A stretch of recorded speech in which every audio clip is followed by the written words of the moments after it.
Thank you, Chairman. My question to the nominee. This country's been battling with a lot of gender-based violence, femicide, and many others. And I want to take you to 2011. In 2011, a young university woman with a beautiful and a promising life, Miss Emaase Keino, was found dead in unclear circumstances, just like many of them that we lose through femicide. And that was after being invited to a party where it is alleged you were the host. That tragic incident left so many Kenyans, so many questions in Kenyans' minds, and still remains in the memory of many Kenyans. Kindly expound on this and explain whether you are fit to hold office in light of these allegations. Thank you. Dawood. Thank you, Mr. Speaker. Honorable Kabogo, you've been a governor. But I think you know the docket you're going into is the ICT and communication. And the Kenya Kwanza government needs more communication out there than anything else. I believe you know about holography. If you do, please, you will tell us how you would want to deploy it, even if the president cannot make it into one area to communicate, or a minister. They do not have to go in 2-3 places. It can be done through holography. Would you explore that idea? Today, I don't know if you're aware of the Kenya National Artificial Intelligence Strategy Paper 2025-2030 has been released. A draft has been released. I don't know if you're aware of that. If you're not, what you will find, would you then want to change what has already been circulated as a draft, or how will you enrich it? You have said you will get bored very easily. That's why you left the job you were doing. I hope the job you're now looking for, the right now, which we are vetting you for, you won't get bored so fastly. The last one is regarding KBC and Communications Authority and Helios. Helios, the one which was buying telecom. Helio, I am corrected. If I don't know how you have communicated with CAK, there is a debt which CAK has got of KBC, which has not paid about 6 billion shillings.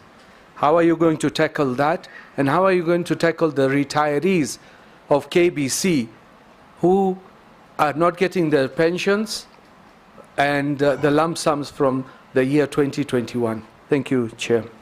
Ferdinand. Chairman. May I switch on off your mic? I think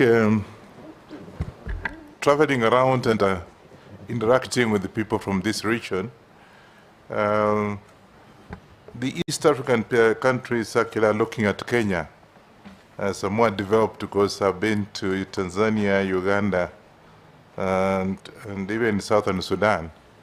And I've realized that the whole Kenya to be more developed in terms of the ICT facilitation. And I just want to see, because they can, instead of people traveling, what have you, how are you going to improve? How are you going to coordinate this infrastructure with the other countries? If we met you, the Minister for Communication. Secondly, I think what we are seeing around is a lot of indiscipline among our youths. And you are trying to explain, but the youths needs a program, a specific program to be able to discipline them going forward. If we leave them the way they are, this country is going to be thrown to the dogs. So what programs will you come with? Being, of course, you are saying you know this discipline. What are you going to come up with this program to be able to discipline our children so that going forward, there's discipline in the area? particularly in your country? Thank you. Last on this batch, Murugara. Yes. Thank you, Mr. Chairman.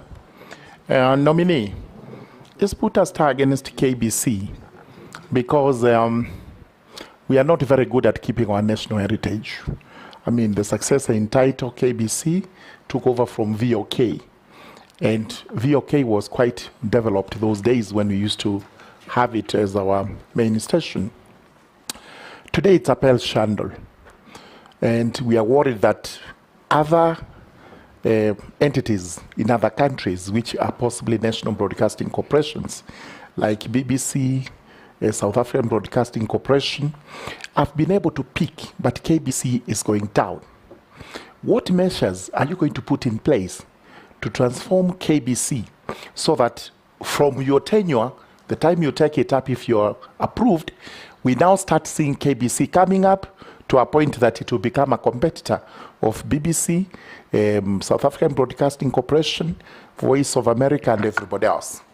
Secondly, a while ago, a very noble idea was introduced, which was to digitally register Kenyans through a number called Huduma number.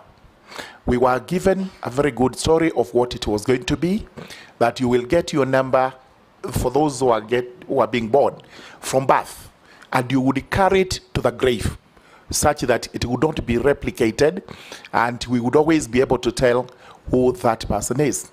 That was from the office of the president, but principally it should have been from the Minister of ICT.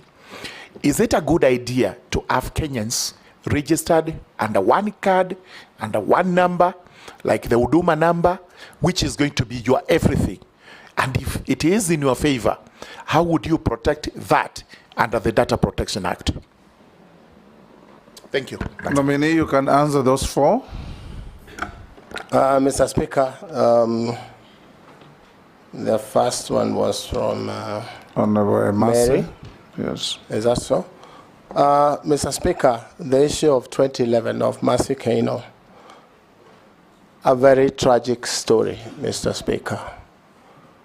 The honourable member has said it is alleged that I had invited people to a party. Mr. Speaker, that is not true. This is just a situation where you find yourself at a place at the wrong time. It was a public place, a restaurant, and there were several groups of people in that place, Mr. Speaker. And the issue of the death of Keino came to me 2 weeks after she had been buried. And even if I had met her the following day after that hotel or restaurant, I would never have noticed her. It is a sad story. A Kenyan life was lost, but I sincerely and truly had nothing to do with it. Suffice to say, Mr. Speaker, an inquiry, I think it was inquiry 22 of, I think 2012, was done at Milimani Magistrates Court. And all persons of interest... An inquiry or an inquest? An inquest, sorry. Yes. I am not a lawyer like yourself, Mr. Speaker, so some of these terms... The two are different. Yes. So it was done, and it took about a year and a half, and all persons of interest were invited, even those that had not been there. Including yourself?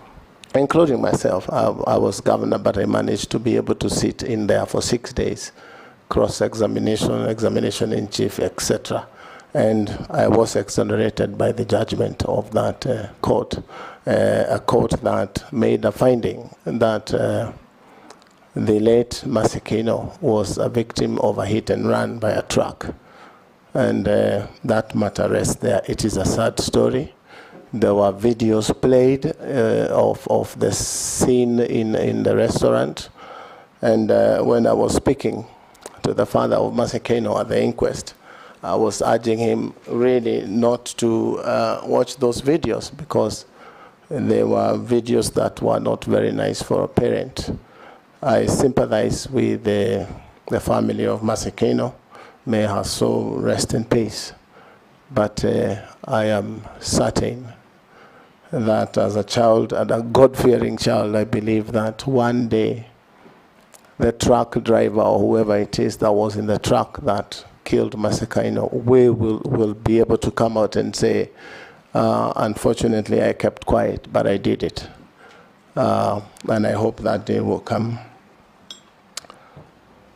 I have a copy of the inquiry report with me if anyone would be interested to have a look at. It's a public document. Honorable Dawood, I am not aware of the 2025 bill, but he asked me what I would do if it's there, whether I would